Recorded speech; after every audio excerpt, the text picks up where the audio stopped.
Assalamualaikum warahmatullahi wabarakatuh dan salam sejahtera. Nama saya Nordiana binti Abdul Malik, bernombor matrik A170154. Saya, wakil daripada kumpulan saya, akan membentangkan poster LMCW 2022 Pengurusan dan Analitik Data.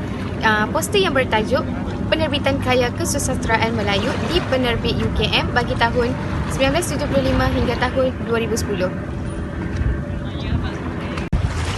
Objektif kajian kami dalam menghasilkan laporan ini adalah untuk mengenal pasti jenis karya yang diterbitkan oleh penerbit UKM antara tahun 1975 hingga tahun 2010.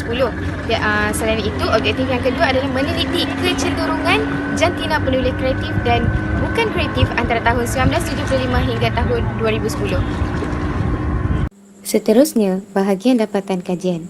Bagi graf garis, iaitu jenis karya yang diterbitkan oleh penerbit UKM antara tahun 1975 hingga tahun 2010 ini terdiri daripada dua perkara, iaitu karya kreatif dan karya bukan kreatif. Bagi karya kreatif, dapat dilihat berlaku peningkatan dan penurunan telah direkodkan bagi setiap 8 tahun. Pada tahun 1975 sehingga tahun 1983, karya kreatif yang diterbitkan sebanyak 4.55%. Bagi tahun berikutnya, berlaku peningkatan sebanyak 22.73%. Pada tahun 1993 hingga tahun 2001, telah mencatatkan penurunan kepada 9.10%, iaitu menurun sebanyak 13.63%. Manakala, pada tahun 2002 hingga tahun 2010, merekodkan peningkatan semula penerbitan karya kreatif kepada 63.64%, iaitu peningkatan sebanyak 54.54%. Bagi karya bukan kreatif pula, dapat dilihat peratusan pada mulanya mendatar dan terus meningkat dengan jayanya bagi tahun berikutnya. Pada tahun 1975 sehingga tahun 1983, karya bukan kreatif telah merekodkan sebanyak 6.56%, juga sama bagi tahun yang berikutnya. Namun, pada tahun 1993 hingga tahun 2001, berlaku peningkatan kepada 29.51%, iaitu sebanyak 22.95%. Seterusnya, tahun 2002 sehingga tahun 2010, terus berlaku peningkatan kepada 57.38%, iaitu sebanyak 27.87%. Seterusnya, bagi graf bar, iaitu jantina penulis dalam penghasilan karya kreatif fiksyen yang diterbitkan oleh penerbit UKM dari tahun 1975 hingga tahun 2010. Pada awalnya, tiada seorang pun penulis berjantina perempuan dicatatkan. Namun, bagi tahun berikutnya, ada penulis berjantina perempuan malah pernah meningkat melebihi penulis lelaki pada suatu ketika.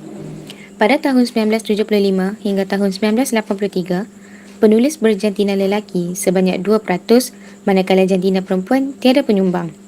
Bagi tahun 1984 hingga tahun 1992, penulis lelaki berlaku peningkatan kepada 10%, dan penulis wanita telah wujud dan lebih ramai sedikit berbanding lelaki, iaitu sebanyak 12.5%.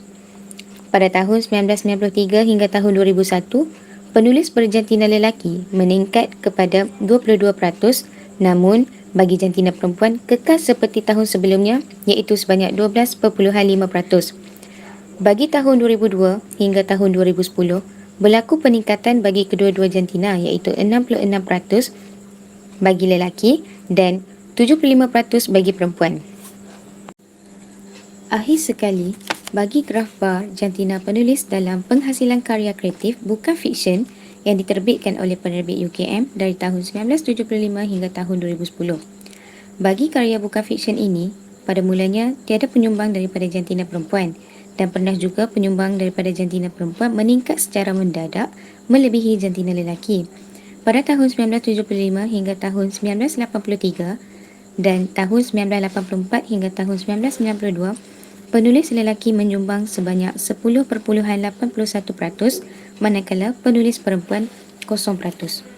Pada tahun 1993 hingga tahun 2001, penulis lelaki menghasilkan karya bukan kreatif masih sama, iaitu 10.81%. dan penulis perempuan sebanyak 11.11%. Bagi tahun 2002 hingga tahun 2010, penulis lelaki meningkat kepada 67.57% dan penulis perempuan jauh lebih tinggi berbanding penulis lelaki iaitu sebanyak 88.88%. Bagi keseluruhannya, peratusan penulis lelaki lebih tinggi berbanding perempuan. Sekian pembentangan poster daripada kumpulan kami yang bertajuk Penerbitan Karya Kesusasteraan Melayu di Penerbit UKM bagi tahun 1975 hingga tahun 2010. Sekian, terima kasih.